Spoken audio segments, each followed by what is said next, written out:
नमस्कार, सुप्रभात। न्यूज छत्तीसगढ़ में आपका बहुत बहुत स्वागत है। इससे पहले आप छत्तीसगढ़ के कौन से जिले से न्यूज को देख रहे हैं, कमेंट में हमें जरूर बताइए। साथ ही डेली अपडेट रहने के लिए चैनल को सब्सक्राइब जरूर करें।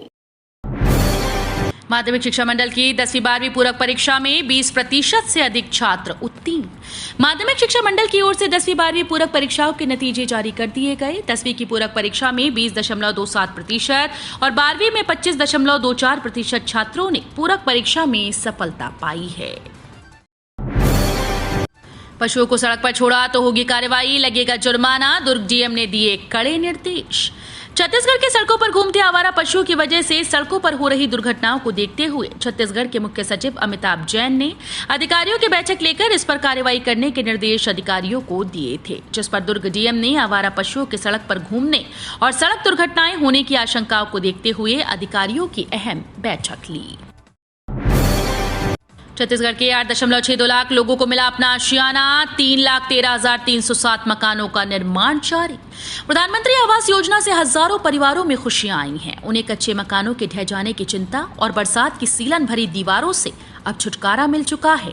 प्रधानमंत्री आवास योजना की मदद से छत्तीसगढ़ में आवासहीन परिवारों के लिए 8,62,839 आवास बनाए गए हैं। सेंट्रल पूल में 86 लाख टन चावल लेने को केंद्र सरकार ने दी मंजूरी। छत्तीसगढ़ में धान उत्पादन बढ़ने के आसार। धान खरीदी पर केंद्र सरकार ने बड़ा फैसला लेते हुए अब इस खरीफ वर्ष 2023-24 में 25 लाख टन अधिक चावल लेने का निर्णय लिया। सेंट्रल पूल पर 86 लाख टन चावल लेने के लिए केंद्र सरकार ने सहमति दे दी है। जगदलपुर में 100 करोड़ रुपए की लागत से बनेगा indoor stadium, CM Bhupesh Baghel ने की घोषणा। विश्व आदिवासी दिवस के मौके पर छत्तीसगढ़ के मुख्यमंत्री भूपेश बघेल ने सौगातों और घोषणाओं का पिटारा खोला है। जगदलपुर के मंच से उन्होंने बस्तर जिले को कुल 637 करोड़ रुपए के विकास कार्यों की सौगात दी। स्कूल्स में शिविर लगाकर बनाया जा रहा आयुष्मान कार्ड, स्व सहायता समूह की महिलाओं ने दिखाई अपनी सहभागिता।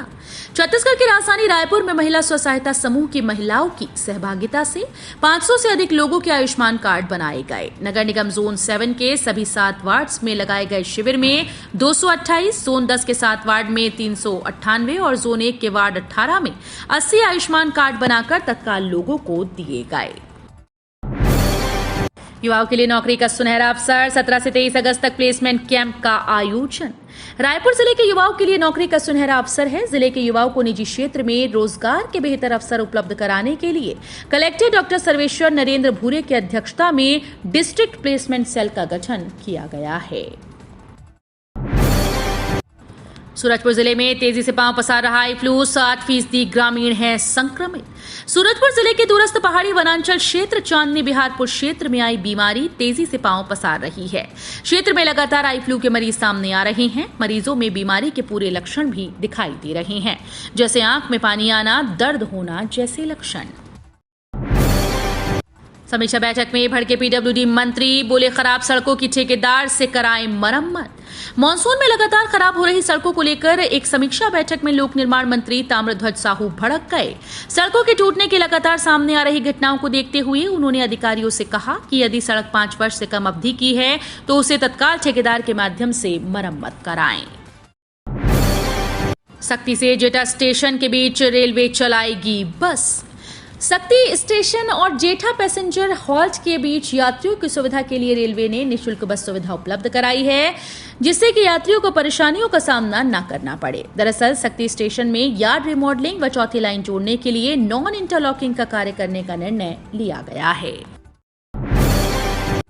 छत्तीसगढ़ में आदिवासी समाज को लड़ना चाहती है चुनाव, अरविंद नेताम ने खोल दिया राज। छत्तीसगढ़ चुनावी मुहाने पर खड़ा है। इस बीच छत्तीसगढ़ की राजनीति में पूर्व केंद्रीय मंत्री अरविंद नेताम के ऐलान पर राजनीतिक हलचल तेज हो गई। अरविंद नेताम इंदिरा गांधी सरकार में काम कर चुके हैं। लंबे समय से कांग्रेस पार्टी से जुड़े रहे, लेकिन अब उन्होंने कांग्रेस के खिलाफ बगावत शुरू कर दी है। छत्तीसगढ़ में मेहरा और महारा समुदाय के लिए खुशखबरी, अनुसूचित जाति में शामिल करने वाले विधेयक को संसद में मंजूरी। संसद ने छत्तीसगढ़ के मेहरा और महारा समुदायों को अनुसूचित जातियों की सूची में शामिल करने वाले विधेयक को मंजूरी दी। बुधवार को सदन संशोधन विधेयक 2023 को मंजूरी दी। रजिस्ट्रेशन की अंतिम तिथि 17 अगस्त। जानिए प्रतिभागियों के लिए दिए गए जरूरी गाइडलाइंस। छत्तीसगढ़ की राजधानी रायपुर में सड़क सुरक्षा जन जागरूकता के लिए राष्ट्रीय सड़क सुरक्षा लघु फिल्म महोत्सव आयोजित किया जा रहा है। बता दें कि पहले इसमें भाग लेने के लिए फिल्म महोत्सव छत्तीसगढ़ 2023 में पंजीकरण यानी रजिस्ट्रेशन की अंतिम तिथि 10 अगस्त थी, लेकिन अब इसे बढ़ाकर 17 अगस्त कर दिया गया है। दुर्ग के अहिवारा विधानसभा सीट पर इस बार होगी कांटे की टक्कर। छत्तीसगढ़ में इस साल के आखिरी महीनों में विधानसभा चुनाव होने हैं। छत्तीसगढ़ में राजनीतिक सरगर्मियां तेज हो गईं। सभी राजनीतिक पार्टी के नेता छत्तीसगढ़ में चुनावी मैदान में उतर चुके हैं। ऐसे में वीवीआईपी जिला दुर्ग की विधानसभा सीट पर सबकी निगाहें टिकी हुई हैं। 23 अगस्त तक नहीं चलेंगी गाड़ियां, चौथी लाइन बिछाने का चल रहा काम। रेलवे ने छत्तीसगढ़ से होकर चलने वाली 20 ट्रेन को एक बार फिर से कैंसिल कर दिया। रक्षाबंधन के ठीक पहले ट्रेन को बंद कर रेल प्रशासन ने यात्रियों की मुसीबतें बढ़ा दी। इस बार चौथी लाइन को बिलासपुर रेल मंडल के सक्ती स्टेशन से जोड़ने और यार्ड का रिमॉडलिंग करने के नाम पर गाड़ियों को रद्द किया गया है।